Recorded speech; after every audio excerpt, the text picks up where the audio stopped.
Bendiciones, hermanos.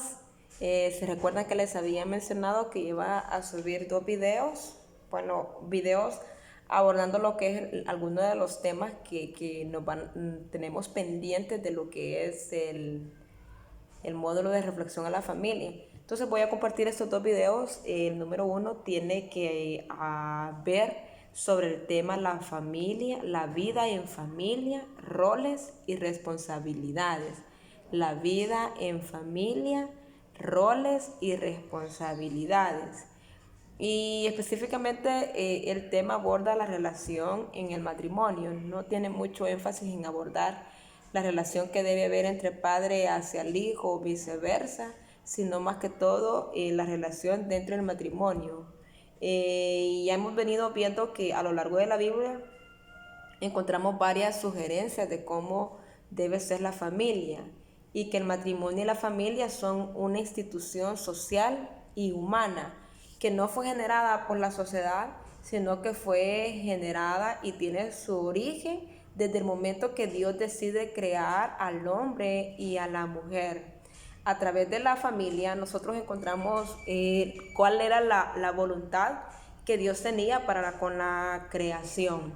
Entonces, todo individuo y toda pareja enfrenta el desafío de vivir en su propia cultura de acuerdo a la voluntad de Dios. La cultura ha sido muy cambiante y si nosotros vamos y revisamos los diferentes versículos que hablan acerca de la familia, nos vamos a dar cuenta que el ambiente cultural era muy diferente al que actualmente nosotros estamos viviendo, pero en este tiempo la familia sigue teniendo el desafío de vivir de acuerdo a la voluntad que Dios estableció desde el inicio.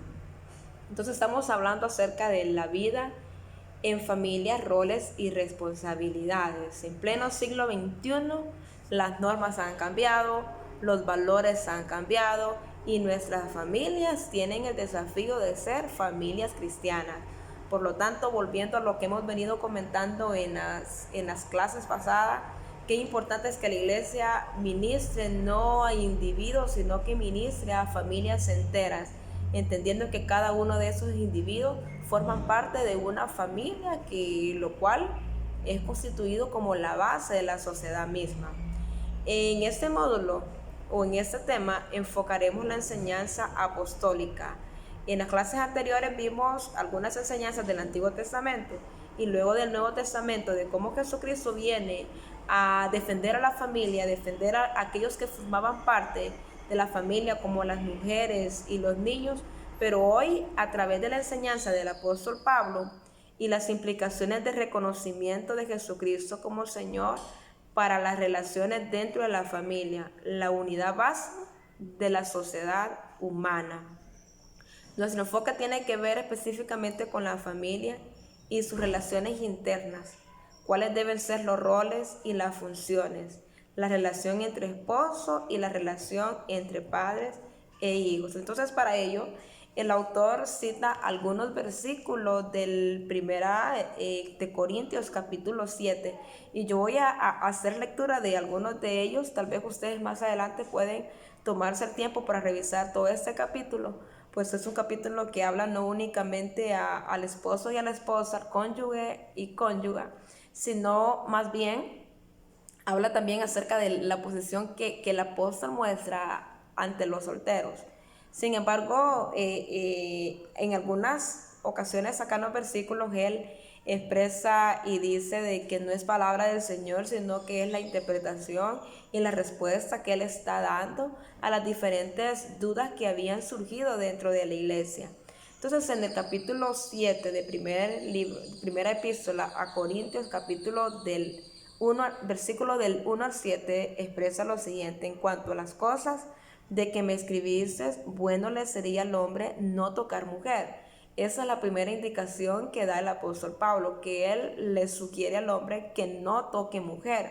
Sin embargo, pero a causa de la fornicación, cada uno tenga su propia mujer y cada una tenga su propio marido. La recomendación inicial del apóstol es que es mejor no tener ni hombre para la mujer ni mujer para el hombre. Sin embargo, como la condición humana, la condición física del ser humano tiene el componente sexual, Entonces, debido a la fornicación o que más adelante esa persona se veía implicada en un acto sexual impuro, él recomienda que sí, que el hombre tenga una mujer y que también la mujer tenga su propio marido. Pero luego continúa diciendo, el marido cumpla con la mujer el deber conyugal. Asimismo, la mujer con el marido. La mujer no tiene potestad sobre su propio cuerpo.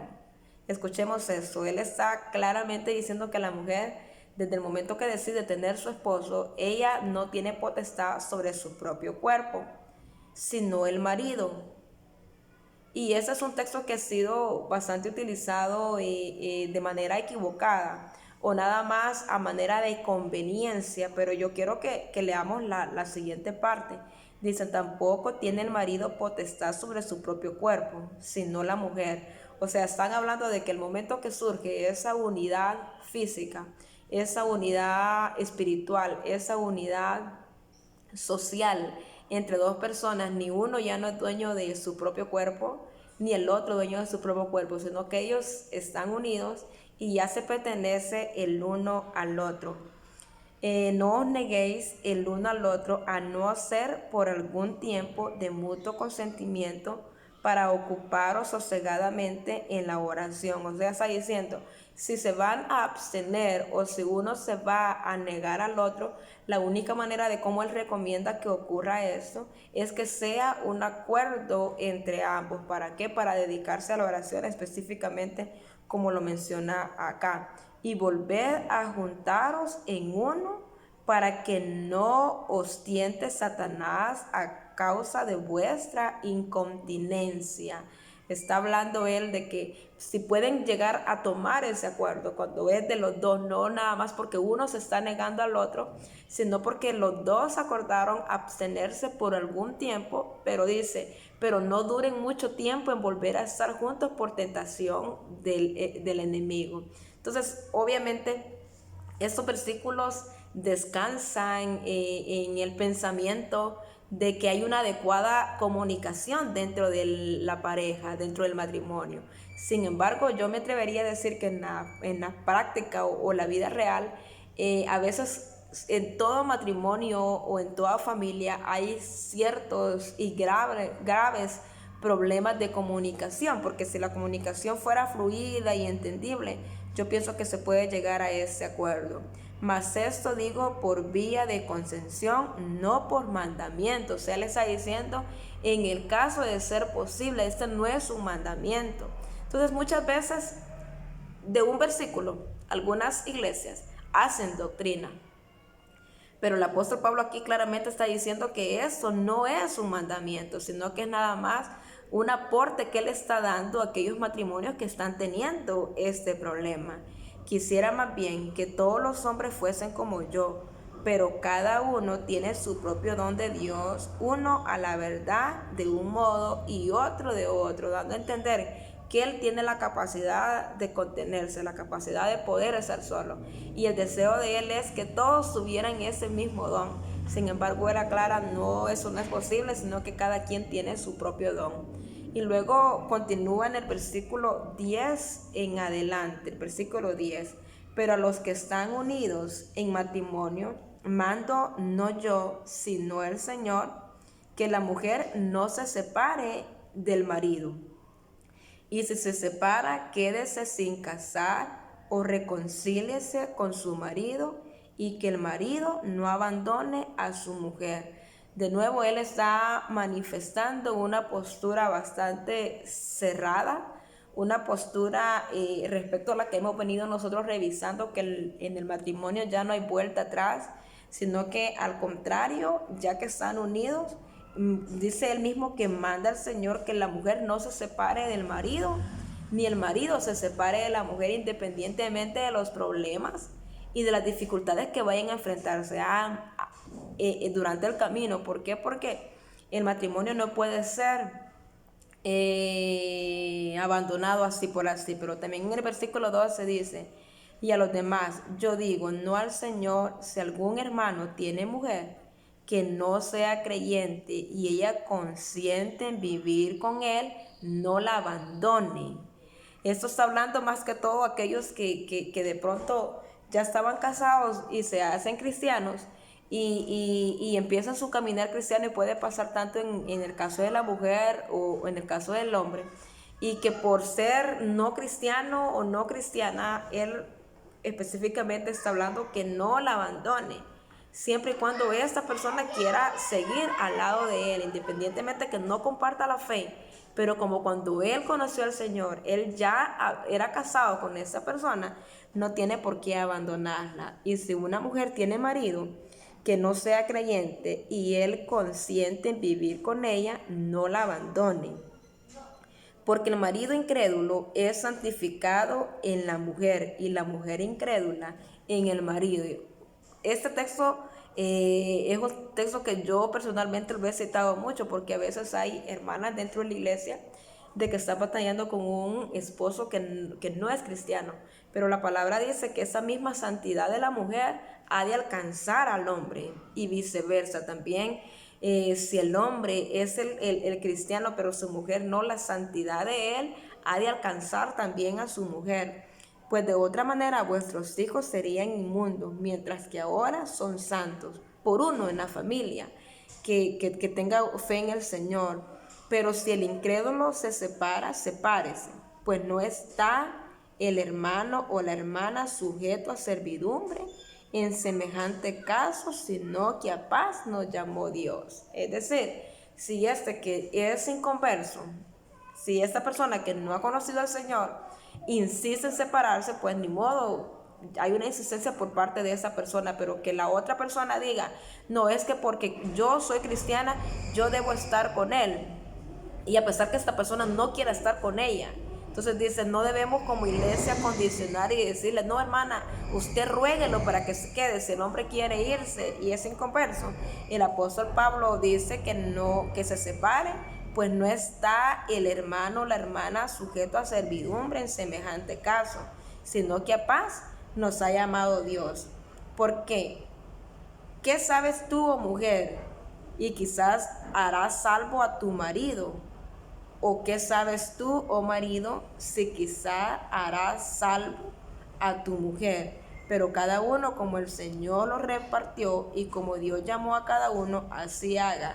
Esto ordeno en todas las iglesias. Entonces ahí está la enseñanza que el apóstol Pablo da en 1 Corintios capítulo 7, y ahí los versículos que yo ya leí. Ahora voy a revisar algunos otros por acá.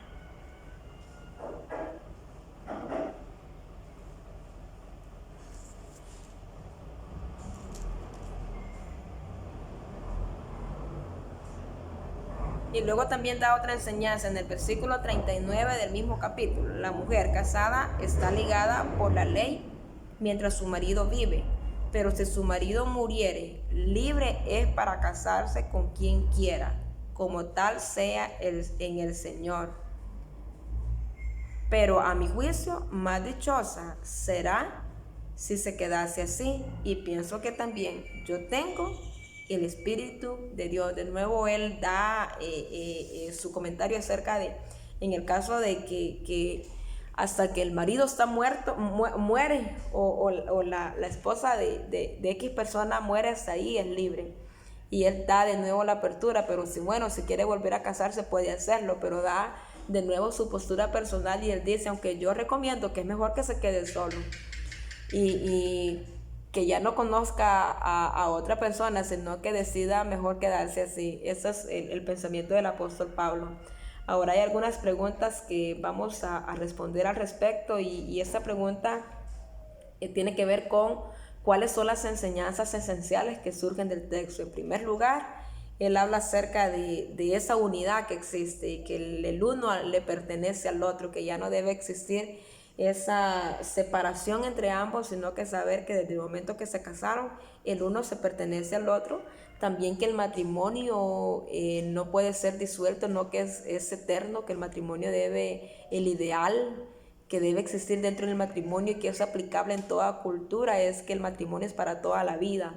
Y también, por último, de que él sí puede quedar libre hasta que esta persona ha muerto, y que es ahí donde ella puede decidir o conocer a alguien más y darse la oportunidad con alguien más, o él lo recomienda que mejor no, tanto para el hombre como para la mujer.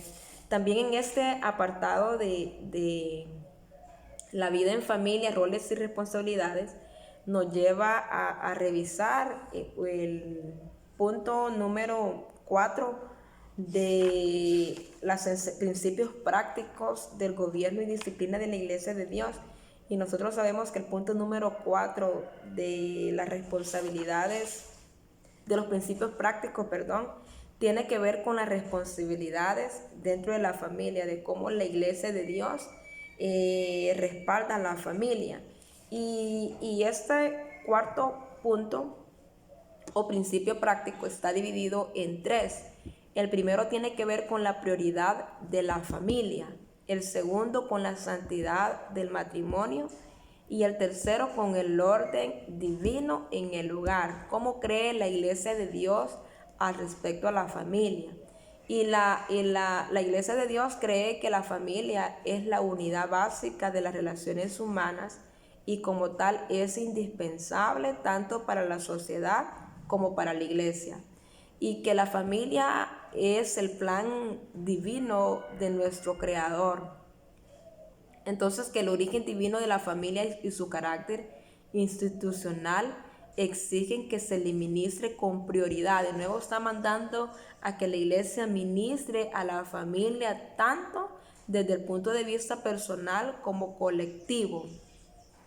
Y también menciona que la práctica de las disciplinas espirituales y las virtudes cristianas deben enseñarse desde el hogar. A veces nosotros, dentro de la educación espiritual en los hogares, se pretende que la iglesia forme esta área en los hijos. Sin embargo, nosotros, dentro de este principio que tiene que ver con responsabilidad familiar, está establecido que las prácticas y que las virtudes cristianas deben ser transmitidas desde el hogar, tal como fue hecho desde ya del Deuteronomio. Por lo tanto, la familia cristiana debe establecer un plan de celebración de cultos y fomentar una atmósfera cristiana en el hogar. En tiempos de pandemia surgieron los altares familiares y muchos decíamos de que estábamos volviendo allá a cómo la formación fue dada para la nación de Israel. Entonces la Iglesia de Dios en este principio sostiene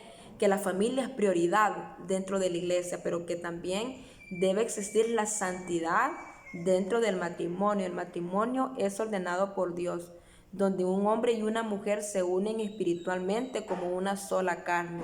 Por lo tanto, tiene un carácter divino. El matrimonio es un compromiso para toda la vida y la fornicación es la única concepción bíblica para el divorcio. La Iglesia de Dios lo cree de esa manera y que la Biblia estrictamente prohíbe las relaciones sexuales antes del matrimonio o con otra persona que no sea el cónyuge. Y ahí mencionan algunas citas. Si ustedes tienen el gobierno y disciplina, pueden ir a la página 26 y 27 y allí habla acerca de cómo la Iglesia de Dios desarrolla este principio práctico que tiene que ver con la responsabilidad familiar. Entonces, para alcanzar la santidad en el matrimonio, los cónyuges deben esforzarse por mantener una relación placentera, armoniosa y santa. Y en el caso que ocurra el divorcio por X razón, también dice que la iglesia debe y brindarles lo que es amor, comprensión y orientación a los afectados, y no caer en ese plan de señalar y juzgar y querer rechazar dentro de nuestra comunidad de fe, sino que al contrario, seguirle brindando ese amor. También las segundas nupcias de personas divorciadas podrán realizarse únicamente después de un entendimiento y sometimiento pleno a las instrucciones bíblicas relacionadas con este asunto. Y allí también se menciona todas las bases bíblicas. Si un cristiano desea permanecer soltero, tal es mi caso, su decisión debe ser respetada y vista como una alternativa bíblica. O sea, nadie está obligado a, ¿cómo les digo? Hay quienes que si por decisión propia deciden mejor quedarse solos, pues también el gobierno de disciplina dice que también tienen esa oportunidad. Y de hecho el apóstol Pablo también lo sugiere así. En cuanto al orden divino en el hogar, la Iglesia de Dios sostiene que que a cada uno fue dotado de diferentes características y responsabilidades diferentes. Y en el orden bíblico, según los versículos de Efesios y Colosenses, el esposo es la cabeza del hogar. Y la iglesia de Dios también lo respalda así, y los padres deben criar y disciplinar a sus hijos, y esos deben obedecer y honrar a sus padres. Para que haya armonía en el hogar, debe observarse el orden bíblico y las responsabilidades escritas en la palabra, y de acuerdo a la interpretación que nosotros hacemos en lo que es nuestro gobierno y disciplina de la iglesia de Dios. Espero que llevemos que algo ahí de lo que tiene que ver con las responsabilidades dentro del matrimonio. Que el Señor me lo bendiga y nos vemos en el otro video.